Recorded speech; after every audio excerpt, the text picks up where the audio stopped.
కొన్నిసార్లు పేరును చూసి మోసపోతుంటాం. ఇది మనుషులకే పరిమితం కాదు, జబ్బుల విషయంలోనూ ఇలాంటివి చూస్తుంటాం. తాత్కాలిక పక్షవాతం అలాంటిదే. లక్షణాలు అప్పటికప్పుడు కనిపిస్తూ తగ్గిపోతుండడంతో మళ్ళీ చాలామంది పెద్దగా పట్టించుకోరు. కానీ ఆ కొద్దిపాటి లక్షణాలే ముందు ముందు పూర్తిస్థాయి పక్షవాతాన్ని తెచ్చిపెట్టే ప్రమాదం ఉంటుందని హెచ్చరిస్తున్నారు డాక్టర్లు. వైద్య పరిభాషలో ట్రాన్సియంట్ ఇష్కెమిక్ స్ట్రోక్గా పిలిచే తాత్కాలిక పక్షవాతం గురించిన పూర్తి వివరాల్ని డాక్టర్ని అడిగి ఇప్పుడు తెలుసుకుందాం.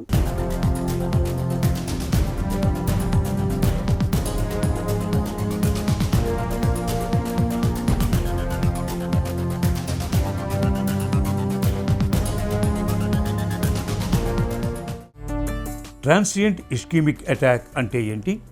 టీఐఏ అంటే ట్రాన్సియంట్ ఇష్కెమిక్ అటాక్. దీన్ని మైనర్ స్ట్రోక్ అని కూడా అంటాం. టెంపరరీగా బ్రెయిన్కి రక్త సరఫరా తగ్గటం మూలంగా ట్రాన్సియంట్ ఇష్కెమిక్ అటాక్ వస్తూ ఉంటుంది. ఈ టెంపరరీగా రక్త సరఫరా తగ్గటం అనేది బ్లడ్ వెజల్ లోపల చిన్న క్లాట్ లాంటిది ఫామ్ అయ్యి చూస్తూ ఉంటాము. తాత్కాలిక పక్షవాతం ఎందుకు వస్తుంది? ఈ ట్రాన్సియంట్ ఇష్కెమిక్ అటాక్ రావడానికి కారణాలు చాలా ఉంటాయి.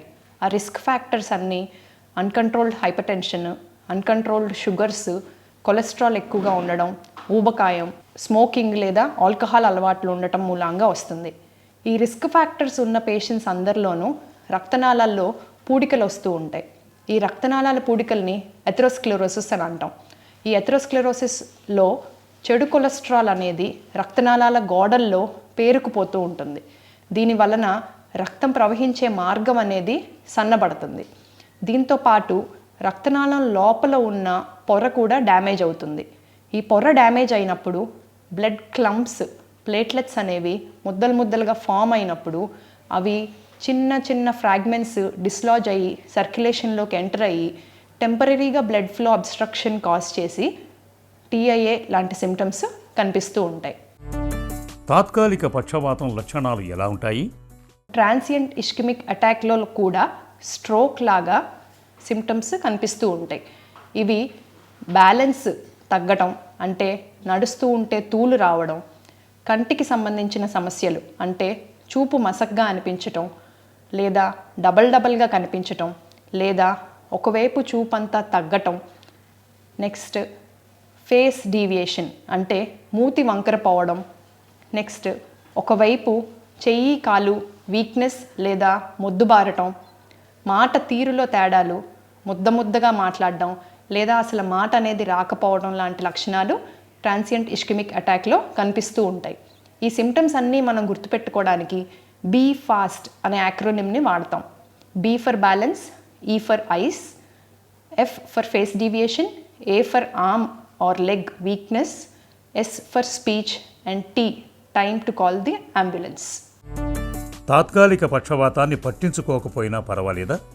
ట్రాన్సియంట్ ఇష్కెమిక్ అటాక్ అనేది నెక్స్ట్ మేజర్ స్ట్రోక్ రాబోతుంది అనడానికి ఒక వార్నింగ్ సిగ్నల్. టెంపరరీగా ఈ లక్షణాలు తగ్గిపోయినంత మాత్రాన మనం అంత ఈజీగా తీసుకోకూడదు. ఈ ట్రాన్సియంట్ ఇష్కెమిక్ అటాక్ వచ్చిన ప్రతి ముగ్గురులో ఒకరికి వితిన్ 1 year మేజర్ స్ట్రోక్ వచ్చే రిస్క్ అనేది చాలా ఎక్కువగా కనిపిస్తుంది. అండ్ ఆ రిస్క్ అనేది ఫస్ట్ 48 hours ఇంకా ఎక్కువగా ఉంటుంది. సో పర్మనెంట్ బ్రెయిన్ డ్యామేజ్ లేకపోయినా కూడా ట్రాన్సియంట్ ఇష్కెమిక్ సిమ్టమ్స్ కనపడినప్పుడు ఖచ్చితంగా దానికి కంప్లీట్గా స్ట్రోక్ ఇవాల్యుయేషన్ చేయించుకోవడం అనేది చాలా ఇంపార్టెంట్. తాత్కాలిక పక్షవాతం విషయంలో వెంటనే పరీక్షలు ఏమైనా చేయించుకోవాలా? సో ట్రాన్సియంట్ ఇష్కెమిక్ అటాక్లో కూడా స్ట్రోక్ లాగా మనం కంప్లీట్ వర్కప్ అనేది చేయించుకోవాలి. రొటీన్ రక్త పరీక్షలతో పాటు లిపిడ్ ప్రొఫైల్ చేయించుకోవడం, అండర్లయింగ్ హార్ట్ డిసీజ్ ఉన్నా లేకపోయినా కూడా ఈసీజీ చేయించుకోవడం, 2D ఈకో చేయించుకోవడం, గుండె పరంగా లయలో ఇబ్బందుల్ని అరిథ్మియాస్ అని అంటాం. ఈ అరిథ్మియాస్ కోసం హోల్టర్ మానిటరింగ్ చేయించుకోవడం, అలాగే ఎంఆర్ఐ స్కానింగ్ ద్వారా బ్రెయిన్ డ్యామేజ్ ఏమన్నా ఉందేమో చూసుకోవడం, బ్రెయిన్కి వెళ్ళే రక్తనాళాల స్కానింగ్ అంటే నెక్ వెజల్ డాప్లర్ చేయించుకోవడం, బ్రెయిన్ లోపల ఉన్న రక్తనాళాల పరిస్థితి తెలుసుకోవడానికి ట్రాన్స్క్రేనియల్ డాప్లర్ చేయించుకోవడం అనేది చాలా ఇంపార్టెంట్. ఇందులో నెక్ వెజల్ డాప్లర్ మూలంగా కానీ ట్రాన్స్క్రేనియల్ డాప్లర్ వలన రక్తనాళాలు ఎంత పూడికలు ఉన్నాయి, ఎక్కడ పూడికలు ఉన్నాయి, ఆ పూడికలు అనేవి 50% ఉన్నాయా, 70% ఉన్నాయా, 90% ఉన్నాయా అనే విషయం మనం తెలుసుకోగలుగుతాం. ఒకవేళ వీటిల్లో ఏమైనా తేడాలుంటే దానికి అనుగుణంగా ట్రీట్మెంట్ తీసుకోవాల్సి వస్తుంది. తాత్కాలిక పక్షవాతానికి చికిత్స ఏవైనా అవసరమా? ట్రాన్సియంట్ ఇష్కెమిక్ అటాక్ ట్రీట్మెంట్ విషయానికి వస్తే స్ట్రోక్లో లాగానే టీఐఏలో కూడా బ్లడ్ థిన్నర్స్ అంటే యాంటీప్లేట్లెట్స్ అనేవి వాడతాం. అది ఆస్ప్రిన్ కానీ క్లోపిడోగ్రల్ కానీ అయి ఉండొచ్చు. కొలెస్ట్రాల్ కంట్రోల్లో ఉండడానికి స్టాటిన్స్ వాడతాం.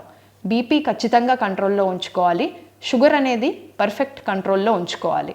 అలాగే ఈ నెక్ వెసల్ డాప్లర్లో గనక మనకి రక్తనాళంలో పూడిక ఏమన్నా సిగ్నిఫికెంట్గా ఉంటే అంటే 70% కంటే ఎక్కువ ఉండి అదే రక్తనాళం పూడిక లాంటి సిమ్టమ్స్ కనిపిస్తే గనక ఆ రక్తనాళం స్టీనోసిస్ని కన్ఫర్మ్ చేసుకోవడానికి యాంజియోగ్రామ్ చేసుకోవాల్సి రావచ్చు.